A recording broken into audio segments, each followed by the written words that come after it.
July 17, 1943. La Marsa, Tunisia. The air on the airfield is heavy with the smell of aviation fuel and dust. A B-25 medium bomber taxis to a stop, its propellers slowing into a lazy spin. The door swings open. Down the small ladder steps a tall American officer in a polished helmet, ivory-handled pistol on his hip, riding crop tucked under one arm. Lieutenant General George S. Patton has flown more than 400 miles across the Mediterranean for a single meeting. He has not been invited. He has not been summoned. He has come because he is, in his own words, finished with being treated like the second team. Inside the headquarters of the 15th Army Group, General Sir Harold Alexander is studying a wall-sized map of Sicily. Pins mark the slow, methodical advance of Montgomery's British 8th Army along the eastern coast. Other pins mark the American 7th Army, pushed off to the left, assigned to guard Montgomery's flank like a younger brother told to wait outside while the adults talk. Alexander turns as Patton walks in. There is a brief, polite silence. Then Patton points to the northwestern corner of the map, to the city of Palermo, and asks for permission to take it. What happens in the next 5 days will rewrite the entire campaign, embarrass British High Command, send shockwaves through Allied headquarters, force a remark out of Winston Churchill himself, and turn an unknown American army into a legend. This is the story of the 72 hours that changed the Sicily campaign forever. Welcome back to WWII Elite. If you love untold stories from the Second World War, the real conversations, the real maps, the real moments behind the headlines, please tap the like button, hit subscribe, and drop a comment telling us where you're watching from. Your support is what keeps this channel alive. Now let's go back to Sicily. To understand why Patton flew uninvited to Tunisia that morning, you have to go back 1 week. July 10, 1943, Operation Husky. The largest amphibious assault in history up to that point. 160,000 Allied soldiers. 3,000 ships, hitting the beaches of southern Sicily in the dead of night. The British 8th Army under General Bernard Law Montgomery comes ashore on the southeastern tip, near Syracuse. The American 7th Army under General George Patton lands on the south-central coast, around the town of Gela. The plan is straightforward on paper. Montgomery drives north up the east coast, takes the city of Catania, then continues on to the great prize of Messina, the port at the northeastern tip of the island that connects Sicily to the Italian mainland. Patton's job is simple: protect Montgomery's left side. Be the shield. Within 48 hours, the plan begins to break. The Hermann Göring Panzer Division counterattacks the American beachhead at Gela. American infantry, naval gunfire, and a desperate stand by the 1st Infantry Division stop the German tanks within sight of the sea. Patton, who has come ashore through the surf, walks the beach under shell fire, watching his men hold the line. That night he writes in his diary, "This is the first day in this campaign that I think I earned my pay." Meanwhile, on the east coast, Montgomery is hitting trouble of his own. The road to Catania runs across the slopes of Mount Etna, a volcano whose foothills are a maze of stone walls, lemon groves, and ancient villages turned into perfect defensive positions. German paratroopers and the Hermann Göring Division pour reinforcements into the area. The British advance, so smooth in the first 48 hours, grinds down to a crawl. Within a week, Montgomery's tanks are stalled in front of the Catania plain, taking heavy casualties for every mile. Something has to change. And it is here, on July 13th, that Montgomery makes a request that detonates the entire Allied command structure. He asks Alexander for permission to swing one of his corps west, around Mount Etna, using Highway 124. The problem is that Highway 124 has already been assigned to the Americans. It is in fact Patton's road. To give it to Montgomery means pulling the Americans back, halting their advance, and effectively handing the entire ground war to the British. Alexander, a polished, gentlemanly officer who hates to refuse Montgomery anything, agrees. The order is issued. The Americans are told to step aside. When the news reaches the American command post, Major General Omar Bradley, commander of the Second Corps, stares at the message in disbelief. "We had a boundary for Second Corps," he later writes. "I was peeved. They were so obviously wrong and impractical." Bradley walks the order over to Patton's tent. Patton reads it, says almost nothing, and then begins what he will later call the most important political decision of his career. 3 days later, on July 16th, Alexander issues a second directive that makes the first one look generous. The new order states that Montgomery's 8th Army will now advance on Messina on 3 separate routes, all of them in eastern and central Sicily. The Americans are explicitly given the task of guarding the British left flank, not advancing, not attacking. Guarding. Patton stares at the message for a long time. According to his aide, he does not raise his voice. He does not throw the paper across the tent. He simply folds it once, places it on his desk, and says, "Get me a plane." That is how, on the morning of July 17th, an uninvited American 3-star general lands in Tunisia and walks into the British commander's headquarters with a map in his head and a plan in his pocket. The conversation that follows has been reconstructed from Patton's diary, from Bradley's memoir, and from staff officers who were in the building that day. Patton begins respectfully. "Sir, I understand the new boundary.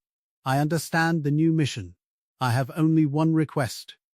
Alexander, polite as always, asks what it is. Patton points to the northwest corner of Sicily. "Permit me a reconnaissance in force toward Palermo." Alexander studies the map. "George, that's 100 miles of mountain road. Italian divisions in front of you. You would be marching away from the main effort." Patton replies, "Sir, I would be clearing the western half of an island we have to hold anyway. If I find resistance, I will report it. If I find none, I will press on." Alexander hesitates. He is a man who values harmony in coalitions more than victories on maps. But on this day, perhaps because he is tired of arguments, perhaps because he believes the western half of Sicily is a sideshow anyway, he says yes. Patton thanks him, salutes, and leaves the room. Outside, walking back to his plane, he turns to his aide and says quietly, "He gave it to me. He actually gave it to me." Within hours, the order goes out from 7th Army headquarters. A new formation is to be born immediately. It will be called the Provisional Corps, under Major General Geoffrey Keyes, Patton's trusted deputy. It will contain the 3rd Infantry Division under Major General Lucian Truscott, the 2nd Armored Division, and elements of the 82nd Airborne. Their objective: Palermo. Their timeline: as fast as humanly possible. What happens next is one of the most extraordinary feats of mobility in the entire Second World War. Truscott has been training his 3rd Infantry Division for months, in a marching standard he calls the Truscott Trot. 5 miles per hour for the first hour, 4 miles per hour for the next 3, then 3.5 miles per hour after that. Most armies in 1943 consider 3 miles per hour over rough terrain to be an excellent pace. Truscott's men can sustain almost double that, day and night, on roads built by the Romans and not improved since. On July 19th, 2 days after Patton's meeting in Tunisia, the Provisional Corps steps off. They move so fast that Italian garrisons in town after town are surrendering before they can even organize a defense. In the village of Castelvetrano, a single American jeep with 4 soldiers drives into the town square and accepts the surrender of more than 1,000 Italian troops. In another town, an Italian colonel hands his sword to an American sergeant and asks where the rest of the army is. The sergeant tells him, truthfully, that the rest of the army is still on the road, somewhere behind him. By the 2nd day, Patton's lead elements have covered 50 miles. By the 3rd day, they have covered nearly 100. Then, late on July 19th, something happens that will become one of the strangest footnotes in the campaign. A signal arrives at 7th Army headquarters from General Alexander's office. Alexander, possibly nervous about how fast the Americans are moving, possibly pressured by Montgomery, has decided to countermand his earlier permission. The new order tells Patton to halt the Provisional Corps in place and return to a more defensive posture. Patton reads the signal. He reads it again. Then he looks at his communications officer and says, in a voice his staff will quote for the rest of their lives, "The transmission must be garbled. Ask them to repeat it." By the time the repeated message arrives, hours later, Truscott's men are already another 20 miles down the road. Patton blames bad radios. The drive continues. This is technically not insubordination. It is, technically, a communication failure. It is also a brilliant piece of military theater that Patton will quietly chuckle about for the rest of his life. Now, before we go further, I want to stop and ask you something. If you're enjoying this story, please take 1 second to hit that subscribe button. Channels like WWII Elite live or die on subscribers. The more of you who join us, the more time we can spend digging through diaries, letters, and after-action reports to bring you stories like this one. Thank you. Now, back to Sicily. On July 21st, Patton himself drives forward to the front in a jeep, his aides struggling to keep up. He passes columns of Italian prisoners walking south, unguarded, simply heading toward the rear with their hands in the air. He counts thousands. He stops at one point, gets out, and stares at the line. According to the reporter Alexander Clifford, who was traveling with the column, Patton says to no one in particular, "There aren't enough of us to take them. They're going to have to find their own way home." That same day, Truscott's reconnaissance units reach the heights overlooking Palermo. From the ridge they can see the harbor, the cathedral, the great pink and yellow stones of the old city in the afternoon sun. A young Italian general inside the city, Generale di Brigata Giuseppe Molinero, sends an emissary forward with a white flag and asks to discuss terms. Keyes himself rides forward to meet him. The terms are brief. Surrender the city. Save the civilians. Avoid the destruction of the port. By the morning of July 22nd, less than 72 hours after the Provisional Corps stepped off, the entire western half of Sicily is in American hands. Patton waits until evening to make his entrance. He wants drama. He wants the photographs. He wants the world to understand that something has changed. At dusk on July 22nd, his command column rolls slowly into Palermo, headlights cutting through streets packed with cheering civilians.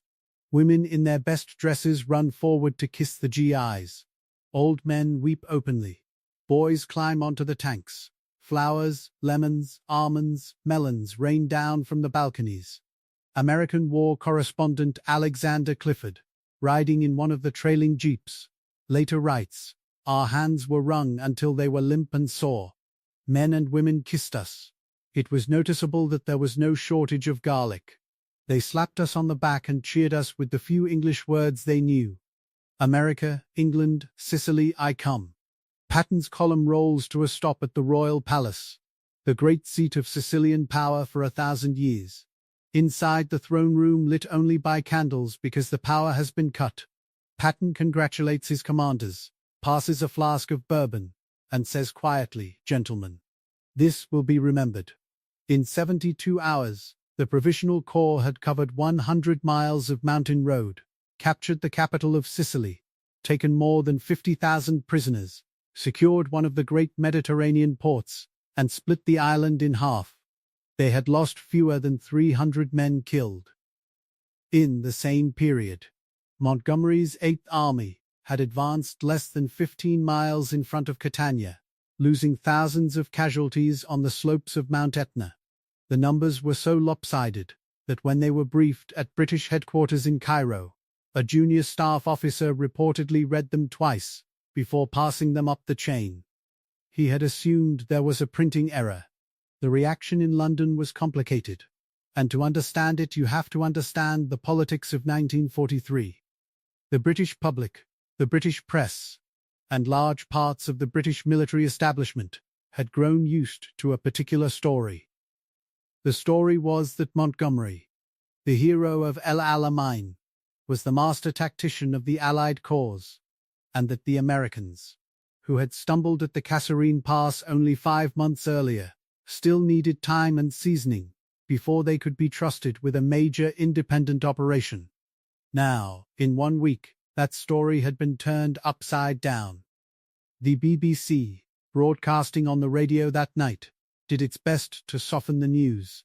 Their bulletin described the 7th Army's advance, in a phrase that American soldiers would never forgive or forget, as having been lucky to find itself in western Sicily, where it was eating grapes. The American press, when they heard the broadcast, exploded. The phrase became a kind of bitter joke in the 7th Army for the rest of the war. Patton's men began calling BBC reports badly biased comments. Some put up signs in their bivouacs reading, "Grape Eaters of the 7th Army." But behind the closed doors of the British War Cabinet, the tone was very different. Winston Churchill received the operational summaries every morning at his country residence at Chequers, and at the war rooms in Whitehall. According to his staff, when the dispatches from Sicily arrived on the morning of July 23rd showing the fall of Palermo, Churchill read them carefully, removed his cigar, and looked up at his secretary. The remark he made has been described in several accounts. In some it is brief and admiring. In others it is longer and more philosophical. But the consistent thread, recorded in the recollections of those present, is this. Churchill said that he had seen nothing like it since the cavalry charges of his youth in India. He called Patton's drive, in his own phrase, a swift and remarkable feat of arms. He then turned to his secretary and said something that the secretary would later write down and never forget. He said, "We must take care that our friends do not feel they are second to anyone in this war. The Americans have just shown us what they can do when they are given their head." Then, almost as an afterthought, he is reported to have added, "Mr. Patton appears to have galloped to Palermo. Let us hope he does not gallop past Messina before our friend Montgomery has time to arrive." It was a Churchillian remark in the truest sense. Admiring, gently mocking, politically sharp. It acknowledged the American achievement. It teased the British commander, and it warned the War Cabinet, in a single breath, that the balance of the alliance had shifted. The Sicilian campaign, which had begun as a British show, was now an Allied one, and the Americans had earned a chair at the table that no one would ever take away from them again. Within hours, telegrams of congratulation began to flow. Eisenhower, the Supreme Allied Commander, sent a personal note to Patton calling the drive a brilliant operation. Marshall, the Army Chief of Staff in Washington, wired his congratulations. Roosevelt himself, in a cable to Churchill, called it the kind of news that gives a nation heart. And in Sicily itself, the most poetic recognition came from an unexpected source. A British brigadier named J.C. Curry, whose tanks had finally linked up with American units after weeks of difficult fighting, drove personally into the American lines, walked up to one of Patton's commanders, and said with that perfect dry British formality, "General, it was a jolly good race. I congratulate you." Patton, when he heard about the remark, laughed for the first time in days. He repeated it at dinner that night. According to his aide, he said, "A jolly good race." Yes, that's exactly what it was. And we won. But the truth was that the race wasn't quite over. Because now, with Palermo in his hands, Patton turned his army east. And the next prize, the real prize, the one Montgomery had been promised, was Messina. Over the next 3 weeks, what had been a quiet rivalry became a public competition.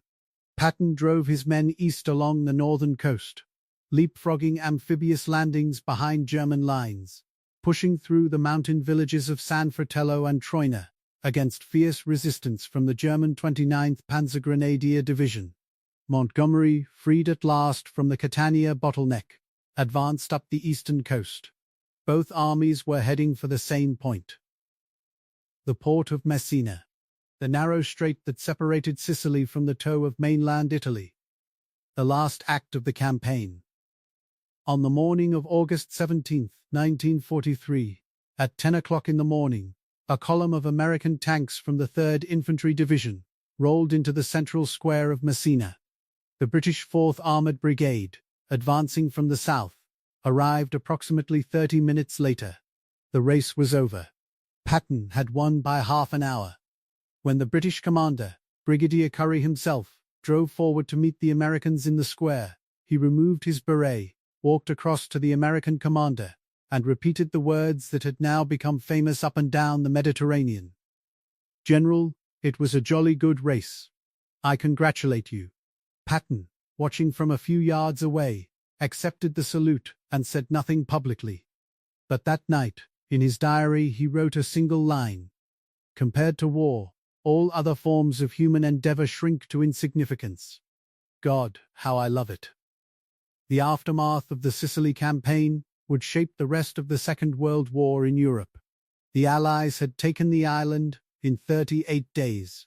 They had captured 140,000 Axis prisoners, mostly Italian, and had inflicted heavy casualties on the German forces defending the island. They had also, it must be said, allowed roughly 40,000 German soldiers and 60,000 Italians to escape across the Strait of Messina to mainland Italy, where they would fight on for nearly 2 more years. That failure to seal the strait would be debated for decades. Some blamed Patton for being too focused on speed, and not enough on encirclement. Others blamed Montgomery for being too slow. Most blamed Alexander for never imposing a single unified plan. The truth, as it usually is, lay somewhere in all three. But for Patton, Sicily was the campaign that made him. After Kasserine in February, when American forces had been badly mauled by Rommel's veterans, the European armies of the United States had been doubted by their allies and questioned at home. Sicily ended that doubt forever. In 38 days, the Americans had proven they could plan, supply, and execute a major independent operation. They had moved faster than any army in Europe was thought capable of moving. They had taken a capital city in 72 hours, with a march that veterans of the Roman legions would have recognized. They had earned, in the words that Churchill would use later in his memoirs of the war, the right to be heard as equals at the councils of the alliance. From that moment forward, the American voice in Allied strategy would only grow stronger, until by the time of the cross-channel invasion at Normandy the following summer, it was the dominant voice in the Western theater. For the men of the 7th Army, the lasting memory of Sicily was not the politics. It was the marching, the dust on the roads, the lemon groves at dusk, the cheers of the civilians in Palermo, the bourbon in the throne room of the royal palace, the strange satisfaction of having outrun an army that had been told it was the best in the world. And for Patton himself, the campaign produced one quiet private observation, recorded in a letter to his wife Beatrice that summer. "They told us we were the second team," he wrote. "We are no longer." 80 years after the Sicily campaign, the royal palace in Palermo still stands. The cathedral still rings its bells over the same red-tiled rooftops. The road from Agrigento to Palermo, the one that Truscott's men marched up in 72 hours, is now a quiet country highway, lined with vineyards and almond groves. Tourists drive it in air-conditioned cars without ever knowing that. On 3 burning days in July of 1943, one of the most remarkable forced marches of modern military history passed beneath their wheels. The Provisional Corps was dissolved within weeks of the campaign's end. Patton went on to disgrace, then redemption, then immortality in Normandy and the Bulge. Montgomery went on to Italy, to Normandy, to the bridge at Arnhem, to the surrender at Nieburg Heath. Alexander went on to command in Italy, and eventually to become Governor-General of Canada. Churchill returned to power, lost it, regained it, and wrote his vast history of the war, in which the Sicily campaign occupies only a few pages, but in those pages the Americans, at last, are named as equals. The last word, perhaps, should go to a young American sergeant who walked into Palermo on the night of July 22, 1943. Decades later, in an interview for an oral history project, he was asked what he remembered most. He thought for a moment, then said, "I remember a little old Sicilian woman. She came running out of her house, and she grabbed my hand, and she kissed it. And she said something in Italian I didn't understand. And there was a kid with her who spoke a little English, and the kid said she was thanking me for coming so fast. So fast. That's what she said. So fast." And I remember thinking, "Lady, you have no idea. None of us thought we could come this fast either." That was Sicily. That was Patton. That was the 72 hours that broke a deadlock, embarrassed an empire, drew a quote out of Winston Churchill himself, and announced to the world that the American army had arrived. If this story moved you, if you learned something new, please give us a like, share this video with someone who loves history, and subscribe to WWII Elite for more of the untold stories of the Second World War. We read every comment, and your support is the reason this channel exists. Until next time, take care of yourselves, and remember the men who marched.